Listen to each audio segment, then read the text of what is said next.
नमस्कार दोस्तों, स्वागत है आपका अपने YouTube चैनल पर। दोस्तों उम्मीद आप स्वस्थ होंगे, मस्त होंगे, अपने पढ़ाई में व्यस्त होंगे। दोस्तों जैसा कि आप लोगों को पता है, हम लोग सामान्य अध्ययन का प्रैक्टिस सेट शुरू किए हुए हैं, जो कि स्टैटिक्स क्वेश्चन होता है। ये सभी एग्जाम के लिए काफ़ी ज़्यादा इंपॉर्टेंट है, खास करके जो बिहार दरोगा का एग्जाम होने वाला है और सिविल कोर्ट और पटना हाई कोर्ट का भी एग्जाम होने वाला है। तो ऐसे में आप जितना ज़्यादा रिविजन कीजिएगा और उतना आपके लिए फायदा होने वाला है। जितना रिविजन कीजिए उतना, क्योंकि स्टैटिक्स क्वेश्चन है तो ये क्वेश्चन बदलता है नहीं, बार बार रिपीटेशन इसका होते रहता है। तो इसीलिए आप इसे शुरू से अंत तक देखा कीजिए और रिविजन करते रहिए। और इस वीडियो को लाइक शेयर जरूर कर दीजिए। अभी तक आप हमारे चैनल को सब्सक्राइब नहीं किए तो सब्सक्राइब करके घंटी दबा लीजिए, ताकि आने वाली वीडियो का नोटिफिकेशन आपको आसानी से मिल सके। और इसका पीडीएफ अगर आपको प्रैक्टिस के लिए चाहिए तो आप हमारे टेलीग्राम ग्रुप से जुड़िए। वहाँ आपको पीडीएफ और महत्वपूर्ण जानकारी उपलब्ध कराई जाती है। उसका लिंक आपको डिस्क्रिप्शन में दे दिया गया है। और इससे पहले जितने भी इसका सेट कराया गया है, अगर नहीं देख पाए तो उसके प्ले लिस्ट का लिंक जो है डिस्क्रिप्शन में दे दिया गया है, तो उसे भी जाकर जरूर देखें और हमारे चैनल से बने रहिए। चलिए ज़्यादा टाइम नहीं गवाते, इस वीडियो को शुरू करते हैं। तो आइए टेस्ट नंबर 28 का पहला क्वेश्चन देखते हैं। कहता है कर्क रेखा भारत के मध्य भाग से होकर गुजरती है। कहता है कर्क रेखा जो है भारत के मध्य भाग से गुजरती है, जिसके फलस्वरूप इसके फलस्वरूप जो है देश के दक्षिणी आधे भाग में उष्णकटिबंधीय जलवायु पाई जाती है। बी नंबर से आंसर हो जाएगा। आगे कहता है शिवालिक का विस्तार है। शिवालिक जो है इसका विस्तार आपको पोतवार बेसिन और तीस्ता के मध्य स्थित है। डी नंबर से आंसर हो जाएगा। पोतवार बेसिन और तीस्ता के मध्य स्थित है शिवालिक का विस्तार, तो डी नंबर से आंसर हो जाएगा। चलिए आगे है। आगे कहता है कोर मुद्रास्फीति क्या है। कोर मुद्रास्फीति को परिभाषित किया जाता है, तो इसे जो परिभाषित किया जाता है ये खाद्य मुद्रास्फीति तथा ईंधन मुद्रास्फीति दोनों को छोड़कर शीर्ष मुद्रास्फीति से इसे परिभाषित किया जाता है। डी नंबर से आंसर हो जाएगा। आगे कहता है हिंद महासागर क्या। हिंद महासागर तथा लाल सागर को कौन सी जल संधि जोड़ती है। कहता है कि हिंद महासागर और लाल सागर जो है इन्हें कौन सी जल संधि जोड़ती है, तो ये आपको बाब अल मंदेव जो है यह जल संधि हिंद महासागर और लाल सागर को जोड़ती है। चलिए आगे है। आगे कहता है रंगराज क्या है। रंगराजन समिति का संबंध किससे है। रंगराजन समिति जो था इसका संबंध किससे है, तो इसका संबंध जो है आपको भुगतान संतुलन से। किससे, भुगतान संतुलन से इसका संबंध है। सी नंबर से आंसर हो जाएगा। आगे कहता है किसी व्यक्ति के वास्तविक जीवन स्तर का आकलन किसके द्वारा किया जाता है। कहता है किसी व्यक्ति के वास्तविक जीवन का स्तर जो है इसका आकलन किसके द्वारा किया जाता है, इसका आकलन जो है प्रति व्यक्ति आय से इसका आकलन किया जाता है। सी नंबर से आंसर हो जाएगा। आगे कहता है किसी भी अर्थव्यवस्था में पूंजी निर्माण किस पर निर्भर करता है। कहता है कि किसी भी अर्थव्यवस्था में पूंजी निर्माण जो है ये किस पर निर्भर करता है, तो यह आपको कुल बचत पर, किस पर, कुल बचत पर निर्भर करता है। ए नंबर से आंसर हो जाएगा। चलिए आगे है। आगे कहता है भारतीय स्टॉक बाजार का विनियमन किसके द्वारा किया जाता है। कहता है भारतीय स्टॉक बाजार जो है इसका विनियमन जो किया जाता है किसके द्वारा किया जाता है, तो यह किया जाता है आपको सेबी के द्वारा। किसके द्वारा, सेबी के द्वारा। आगे कहता है भारत में पहली बार मूल्य वर्धित कर कब लागू हुआ था। भारत में पहली बार मूल्य वर्धित कर जो लागू हुआ था ये कब हुआ था, तो यह हुआ था आपको 2005 में। कब, 2005 में हुआ था। बी नंबर से आंसर हो जाएगा। आगे कहता है ग्रीन मफलर का संबंध है। ग्रीन मफलर जो है इसका संबंध किससे है। ग्रीन मफलर का संबंध आपको ध्वनि प्रदूषण से। किससे, ध्वनि प्रदूषण से ग्रीन मफलर का संबंध है। सी नंबर से आंसर हो जाएगा। चलिए आगे है। आगे कहता है महासागर में ज्वार भाटा की उत्पत्ति का प्रमुख कारण निम्नलिखित में से कौन है। कहता है महासागर जो है इसमें ज्वार भाटा की उत्पत्ति जो होता है इसका मुख्य कारण क्या है, तो इसका मुख्य कारण है सूर्य तथा चंद्रमा के गुरुत्वाकर्षण बल के कारण महासागर में ज्वार भाटा उत्पन्न होता है। तो यहाँ प्रमुख कारण सी नंबर से आंसर हो जाएगा। चलिए आगे कहता है कौन सा राष्ट्रीय उद्यान एशियाई बब्बर शेरों के लिए प्रसिद्ध है। कहता है कि वह कौन सा राष्ट्रीय उद्यान है जो एशियाई बब्बर शेरों के लिए प्रसिद्ध है, तो यह प्रसिद्ध है आपको गिर उद्यान। कौन, गिर उद्यान, यह गुजरात में स्थित है। बी नंबर से आंसर हो जाएगा। चलिए आगे है। कहता भारत में नई वन नीति कब लागू की गई। भारत में नई वन नीति जो लागू की गई है यह कब की गई थी, तो यह किया गया था 1988 में। कब, 1988 में। सी नंबर से आंसर हो जाएगा। आगे कहता निम्नलिखित में से ग्रेट लेक्स के अंतर्गत कौन सी झील या झीलें सम्मिलित नहीं है। ध्यान रखिएगा, जो सम्मिलित नहीं है उसे बताना है, तो यह आपका सही आंसर हो जाएगा। ग्रेट बैरियर इसमें शामिल नहीं है। डी नंबर से आंसर होगा ग्रेट बैरियर। आगे कहता है किसी राज्य में राष्ट्रपति शासन की घोषणा को मंजूरी देने वाला प्रस्ताव संसद के दोनों सदनों द्वारा निम्न में से किस बहुमत द्वारा पारित किया जाता है। तो इसमें जो पारित किया जाता है साधारण बहुमत से पारित कर किसी राज्य में राष्ट्रपति शासन लगाया जा सकता है, तो यहाँ ए नंबर से होगा साधारण बहुमत से। चलिए आगे है। आगे कहता है सर्वोच्च न्यायालय की स्थापना के संबंध में निम्नलिखित में से कौन सा कथन सही है। कहता सर्वोच्च न्यायालय जो है इसकी स्थापना के संबंध में निम्नलिखित में से कौन सा कथन सही है, ये आपको बताना है। तो यहाँ कहता कोलकाता में सर्वोच्च न्यायालय की स्थापना 1773 में रेगुलेटिंग एक्ट के द्वारा किया गया था, यह सही है। कहता लेमेस्टर जो है इस न्यायालय के प्रथम मुख्य न्यायाधीश थे, ये गलत है। तो यहाँ ये नंबर से आंसर हो जाएगा, जो सिर्फ 1 नंबर कथन सही है। चलिए आगे है। कहता किस संविधान संशोधन द्वारा राज्य लोक सेवा आयोग के सदस्य की आयु सीमा 60 वर्ष से बढ़ाकर 62 वर्ष कर दिया गया है। कहता कि भारतीय संविधान का वो कौन सा, कहता भारतीय संविधान संशोधन, कौन से भारतीय संविधान संशोधन के द्वारा जो है राज्य लोक सेवा आयोग के सदस्यों की आयु जो है 60 वर्ष से बढ़ाकर 62 वर्ष कर दिया गया है। तो यह किया गया आपको 41वां संविधान संशोधन अधिनियम के द्वारा, ए नंबर से आंसर हो जाएगा। आगे कहता है संसदीय प्रक्रिया में शून्यकाल के संदर्भ में निम्नलिखित में से कौन सा कथन सत्य है। तो इसमें जो सत्य है यह आपको कहता है यह भारत की देन है, सही है। यह 1962 में जारी हुआ, यह भी सही है। देखिए इस तरह का क्वेश्चन देखिए आपको ए बी सी और डी में दिया गया, उपयुक्त में सभी सही है। जैसे 2 सही हुआ है तो आप डी मार्कर आप समय बचा सकते हैं एग्जाम में। यहाँ डी नंबर से आंसर हो जाएगा, उपयुक्त में सभी सही है। ध्यान रखना है, खाली जो सिर्फ जो है आपको ऑप्शन पर ध्यान देते रहना है, ताकि उसमें देखिए कहीं एक और 2 दिया रहता है तब इस तरह का क्वेश्चन आप नहीं कर सकते थे। चलिए आगे बढ़ते हैं। कहता पोटेम स्पीकर को कौन नियुक्त करता है। पोटेम स्पीकर जो होता है इसे कौन नियुक्त करता है। तो इसकी नियुक्ति जो किया जाता है यह किया जाता है भारत के राष्ट्रपति के द्वारा, ए नंबर से आंसर हो जाएगा। आगे कहता निम्नलिखित में से कौन सा कथन सत्य नहीं है। ध्यान रखिएगा, सत्य नहीं है। जो सही नहीं है तो ये इसका सही, जो सही नहीं है आपको हो जाएगा राष्ट्रपति अनुच्छेद जो है 76 के अंतर्गत दोषी ठहराए गए किसी व्यक्ति को दंड को क्षमा कर सकता है, यह सही नहीं है। डी नंबर से आंसर हो जाएगा, जो गलत दिया गया है, बाकी सब सही दिया गया है, देख लीजिएगा। चलिए आगे है। आगे कहता भारत के संविधान में केंद्र तथा राज्यों के बीच शक्तियों का विभाजन उल्लेखित है। तो इसका जो शक्तियों का विभाजन है केंद्र और राज्यों के बीच, तो ये है आपको भारत शासन अधिनियम 1935 के तहत, ए नंबर से आंसर हो जाएगा। कहता जूनागढ़ रियासत को किस माध्यम से भारत में मिलाया गया था। कहता जूनागढ़ रियासत जो है इसको भारत में किस माध्यम से मिलाया गया था। तो यह मिलाया गया था जनमत संग्रह के द्वारा, ए नंबर से आंसर हो जाएगा। आगे है भारत में, आगे कहता भारत की 22 भाषाओं का उल्लेख किस अनुसूची में किया गया है। भारत के 22 भाषाओं की उल्लेख जो किया गया है भारतीय संविधान में किस अनुसूची में किया गया है। तो यह किया गया है आपको 8वीं अनुसूची में, बी नंबर से आंसर 8वीं अनुसूची में। वैदिक काल में अपराधियों को पकड़ने का कार्य करता था। वैदिक काल जो था उस समय अपराधियों को पकड़ने का कार्य कौन करता था। तो ये करता था आपको उग्र, किसने, उग्र के द्वारा अपराधियों को पकड़ा जाया करता था। द्वितीय क्रम में प्रमुख जैन तीर्थकर कौन थे। कहता द्वितीय क्रम के प्रमुख जैन तीर्थकर कौन थे। तो इसका सही आंसर हो जाएगा अजीतनाथ। कौन, अजीतनाथ जो है जैन के द्वितीय क्रम के तीर्थकर थे, डी नंबर से आंसर हो जाएगा। और आप जरूर कमेंट बॉक्स में बताइए कि इसकी स्थापना किसने की थी, शुरुआत किसने की थी। आगे कहता वैष्णव धर्म के विषय में प्रारंभिक जानकारी मिलती है। वैष्णव धर्म जो है इसके विषय में प्रारंभिक जानकारी कहाँ से मिलती है। तो यह मिलती है आपको उपनिषद से। कहाँ से, उपनिषद से, सी नंबर से आंसर उपनिषद से। कहता अशोक के किस शिलालेख में आत्मनियंत्रण की शिक्षा दी गई है। कहता अशोक का वो कौन सा शिलालेख है जिसमें आत्मनियंत्रण की शिक्षा दी गई है। तो यह दिया गया आपको 6ठा अभिलेख में, किसमें, 6ठा अभिलेख में, बी नंबर से आंसर होगा 6ठा। आगे कहता मानवीय जनसंख्या के श्रेष्ठतर जीवन यापन के लिए निम्न में से कौन सा कदम सर्वाधिक महत्वपूर्ण है। तो इसके लिए सर्वाधिक महत्वपूर्ण कदम आपको वनरोपण है। क्या, वनरोपण है, ए नंबर से आंसर होगा वनरोपण। आगे है विजयनगर आने वाले प्रमुख विदेशी यात्री अब्दुल रज्जाक किस देश का निवासी था। अब्दुल रज्जाक जो था ये किस देश का निवासी था जो विजयनगर आया था।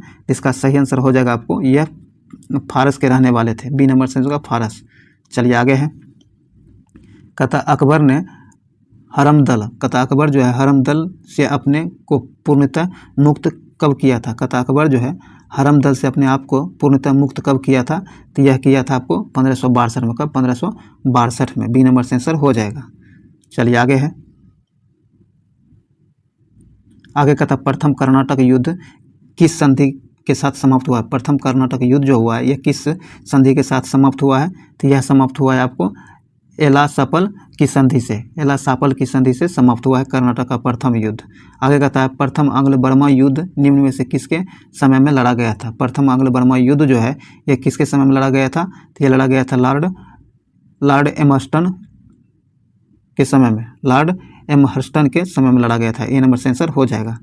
आगे कहता है निम्नलिखित में से किस इतिहासकार ने 1857 के विद्रोह को बर्बरता एवं सभ्यता के बीच का युद्ध कहा है? तो यह कहा है आपको टी.आर. होम्स ने। किसने? टी.आर. होम्स ने। सी नंबर सेंसर हो जाएगा। चलिए आगे है। आगे कहता सुभाष चंद्र बोस को सर्वप्रथम नेताजी किसने कहा था? सुभाष चंद्र बोस जी जो है इन्हें सर्वप्रथम नेताजी किसने कहा था? तो यह कहा था आपको एडोल्फ हिटलर ने। किसने? एडोल्फ हिटलर ने सर्वप्रथम नेताजी सुभाष चंद्र बोस को नेताजी कहा था। बी नंबर सेंसर होगा एडोल्फ हिटलर। निम्नलिखित में से कौन सा कथन सत्य है? कथन नीचे दिए कथन जो इनमें से कौन सत्य है ये आपको बताना है। तो आइए देखते हैं। कहता भारत के राजनीतिक गतिरोध दूर करने हेतु क्रिप्स आयोग लाया गया था। सही है। भारतीयों को सत्ता हस्तांतरित करने के विचार हेतु कैबिनेट आयोग आया था। यह भी सही है। शिक्षा के विकास हेतु सर्जेंट आयोग आया था। यह भी सही है। तो डी नंबर सेंसर उपयुक्त में सभी सही दिया गया है। आइए सूची 1 को सूची 2 से मिलान करना है। कहता पुष्पों का अध्ययन क्या कहलाता है? पुष्पों का अध्ययन जो है यह है आपको एंथोलॉजी कहलाता। क्या? एंथोलॉजी कहलाता है। तो 1 से मिल जाएगा। पराली पादपों का अध्ययन आपको एग्रोनॉमी कहलाता है। तो ये आपको 2 से मिल जाएगा। पादप जीवाश्मों का अध्ययन आपको पेलियोवांटनी कहता है। तो ये आपको 3 से मिल जाएगा। और कवकों का अध्ययन माइकोलॉजी। तो ये आपको 4 से मिल जाएगा। तो इस प्रकार 1 2 3 4 सभी सुमेलित है। तो ये नंबर से आंसर हो जाएगा। चलिए आगे है। आगे कहता RH हिट। क्या? RH हिटकर द्वारा जीवों को कितने वर्गों में वर्गीकृत किया गया है? RH हिटकर के द्वारा जो है जीवों को कितने वर्गों में वर्गीकृत किया गया है? तो यह किया गया 5 भागों में। किसमें? 5 वर्गों में वर्गीकृत किया गया है। सी नंबर सेंस होगा 5।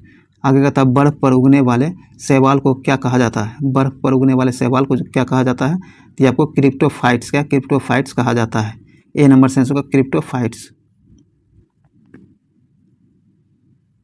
सरसों के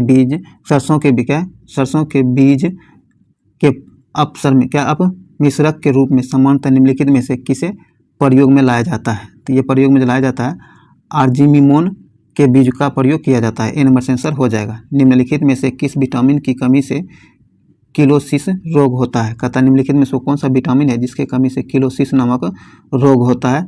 तो ये होता है विटामिन B2 के कमी से। ए नंबर सेंसर हो जाएगा। चलिए आगे है। कहता सिनकोना पादप किस भाग से कुनेन प्राप्त होता है? सिनकोना जो है पादप के किस भाग से प्राप्त होता है? तो यह प्राप्त होता है आपको छाल से। किससे? छाल से। डी नंबर सेंस होगा छाल। आगे कहता है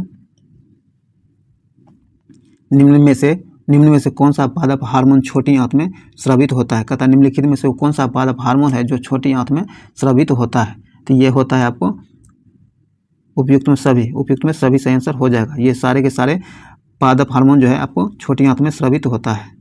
तो डी नंबर से आंसर उपयुक्त में सभी।